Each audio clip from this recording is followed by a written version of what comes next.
Elina carnival के लिए Isabelle के साथ मिलकर परेड फ्लोट बनाने के लिए फूलों के साथ आंगन में पहुंचती है, एक उत्सव जिसे शुरिकी ने एवलोर पर कब्जा करने के बाद पहले ही प्रतिबंधित कर दिया था।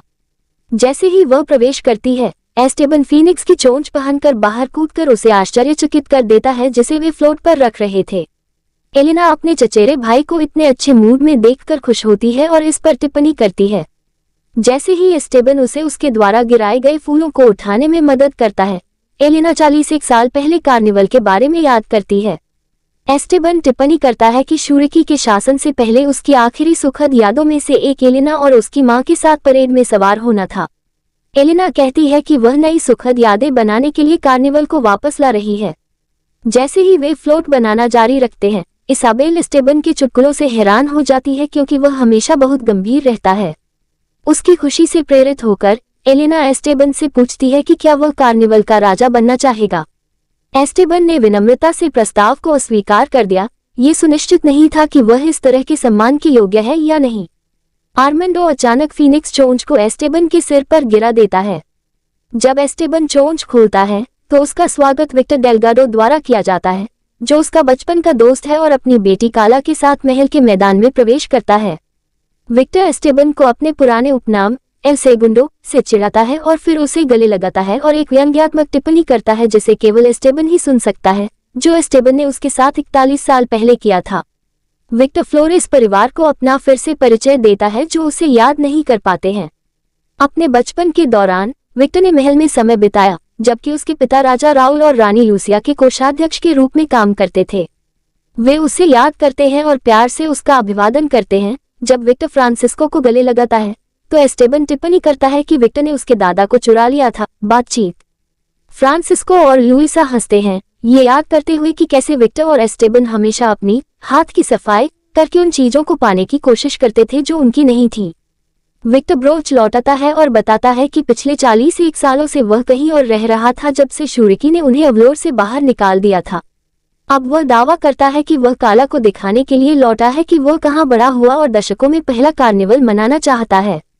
एस्टेबन को इस स्पष्टीकरण पर संदेह है, लेकिन एलिना उन्हें परेड में मुख्य अतिथि बनने के लिए आमंत्रित करती है, जिस पर वे सहमत हो जाते हैं। फिर काला महल का दौरा करने के लिए कहती है। दौरे के दौरान विक्टर एस्टेबन को उसके उपनाम के बारे में चिढ़ाता है, कहता है कि उसे यह उपनाम इसलिए दिया गया क्योंकि वह महल के हॉल में दौड़ के दौरान हमेशा दूसरे स्थान पर आता था। काला अपने दादाजी के काम करने की जगह को देखने के लिए कहती है और समूह खजाने को देखने जाता है। एलिना उस विशेष मुकुट की ओर इशारा करती है जिसे उसकी मां केवल कार्निवल के दौरान पहनती थी। हालांकि वे इसे करीब से नहीं देख सकते क्योंकि कमरा पूरी तरह से बम के जाल से भरा हुआ है। जैसे ही वे फ्लोट के साथ ईसा की मदद करने के लिए वापस जाते हैं, काला अपने पिता को खजाने की चाबी सौंपती है जिसे उसने गार्ड से छीन लिया था। वह शाही परिवार का ध्यान भटकाने के लिए आंगन में वापस चली जाती है, जबकि विक्टर पार्लर में आराम करने के लिए कहता है। एस्टेबन हिगिंस से विक्टर का पीछा करने के लिए कहता है। विक्टर को पता चलता है कि उसे ट्रैक किया जा रहा है और खजाने की ओर बढ़ने से पहले हिगिंस को आसानी से कुछ खाना दिलवाता है। वहां वह एक बम का जाल बिछाता है जो उस पर बैंगनी रंग के पाउडर से टकराता है। यह महसूस करते हुए कि वह सभी जालों को पार नहीं कर पाएगा, विक्टर गुस्से में आंगन में वापस चला जाता है। वहां उसका सामना एस्टेबन से होता है जो उसकी आस्तीन पर कुछ पाउडर देखता है। जब एस्टेबन विक्टर पर खजाने से चोरी करने का आरोप लगाता है तो उसका पुराना दोस्त उसे ही दोषी ठहराता है। विक्टर एस्टेबन को शुरिकी के साथ मिलकर किए गए सौदे के बारे में याद दिलाता है। वे तीनों विक्टर के साथ मिलकर अवलोर पर शासन करेंगे और एस्टेबन ने उसे राज्य पर आक्रमण करने में मदद की। हालांकि जब शुरिकी ने विक्टर का साथ छोड़ दिया और उसके परिवार को बाहर निकाल दिया तो एस्टेबन ने कुछ नहीं किया। एस्टेबन का तर्क है कि उसके पास कोई विकल्प नहीं था और अपने चाचा और चाची के साथ जो हुआ उसे देखने के बाद उसे अपनी जान का डर था। विक्टर उसे अनदेखा करता है, ये दावा करते हुए कि उसके पास हमेशा एक विकल्प था। फिर वह शाही परिवार के साथ इस सौदे का विवरण प्रकट करने की धमकी देता है जब तक कि एस्टेबन उसके लिए गहने और मुकुट नहीं चुरा लेता। एस्टेबन विक्टर से चाबी लेता है और घबराते हुए खजाने की ओर जाता है।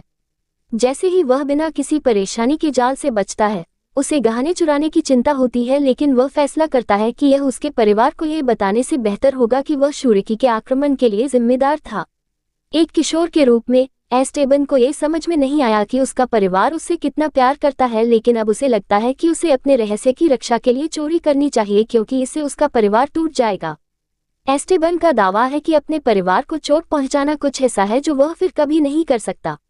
दुख की बात है कि वह खजाने से गहनों और मुकुट से भरा एक थैला लेकर निकल जाता है।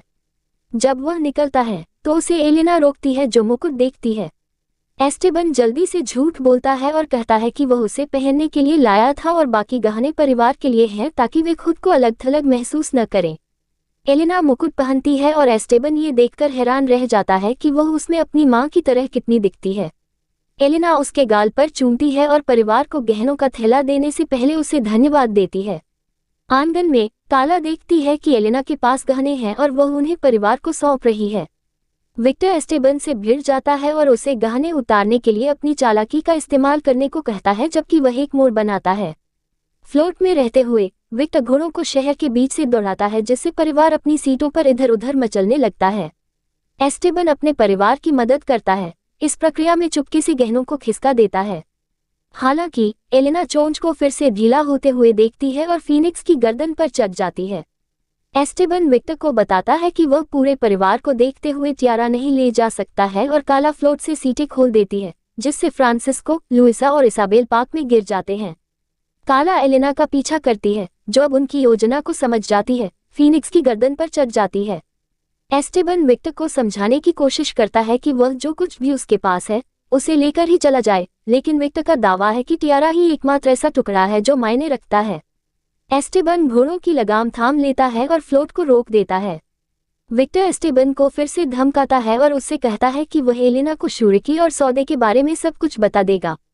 एस्टेबन उसकी और मदद करने से इनकार कर देता है और परिणाम स्वीकार कर लेता है। विक्टर हंसता है और एलेना को फोन करता है। एस्टेबन के गुप्त सौदे के बारे में पूरी कहानी बताता है। जैसे ही एलेना कहानी को आगे बढ़ाती है, काला उसके सिर से टियारा चुरा लेती है, इससे पहले कि वह और उसके पिता एस्टेबन और एलेना को फ्लोट के अंदरूनी डिब्बे में फेंक दे, उन्हें फीनिक्स के अंदर फंसा दें। विक्टर और काला फिर गहने और घोड़े लेकर एवलोर से बाहर निकल जाते हैं। फ्लोट में रहते हुए एलेना एस्टेबन से कहती है कि उसे चिंता न करनी चाहिए क्योंकि उसे लगता है कि विक्टर उसका ध्यान भटकाने के लिए झूठ बोल रहा था। एस्टेबन उसकी गलतफहमी को समझते हुए उसके साथ चलता है, लेकिन उसे बताता है कि शुरिकी की सेवा करने के लिए उसे अभी भी अपराधबोध महसूस होता है। एलेना कहती है कि वह समझ गई है कि उसने जीवित रहने के लिए जो करना था वह किया और उसे याद दिलाती है कि उसने उसे हराने में बड़ी भूमिका निभाई थी। फिर वह समझाती है कि वह अपने पिछले कार्यों को नहीं बदल सकता है और केवल वर्तमान में जो करता है उसे नियंत्रित कर सकता है। एस्टेबन इस पर विचार करता है और महसूस करता है कि उसका चचेरा भाई सही है और वह केवल अपना भविष्य बदल सकता है, अपनी पिछली गलतियां नहीं। उन्हें लगता है कि वे फ्लोट के साथ डेलगाडो का पीछा कर सकते हैं और एलेना अंदर चढ़ जाती है और चोंच के छेद से बाहर देखती है, जबकि एस्टेबन उन्हें पहाड़ी से नीचे ले जाने के लिए अंदर की दीवारों पर वार करता है। वे जल्द ही विक्टर और काला को पकड़ लेते हैं। शहर के लोग पीछा करते हुए देखते हैं और उनकी सहायता के लिए दौड़ पड़ते हैं। एस्टेबन और एलेना पार्क में विक्टर और काला को पकड़ लेते हैं, जहां उन्हें उनके घोड़ों से फेंक दिया जाता है। जैसे ही वे भागने की कोशिश करते हैं, उन्हें शहर के लोग और शाही परिवार पकड़ लेते हैं। एक बार फिर डेलगाडो को एवलोर से बाहर निकाल दिया जाता है। ले जाए जाने के दौरान विक्टर का दावा है कि एवलोर ने उनके बारे में आखिरी बार नहीं सुना है। एस्टेबन ने एलेना को मुकुट लौटा दिया और इसाबेल ने कार्निवल का मुकुट एलेना को दे दिया, जिसने फिर अपने चचेरे भाई को कार्निवल के राजा के रूप में ताज पहनाया। एस्टेबन ने कार्निवल परेड की आधिकारिक पुनः शुरुआत की घोषणा की और शहरवासी खुशी से झूम उठे।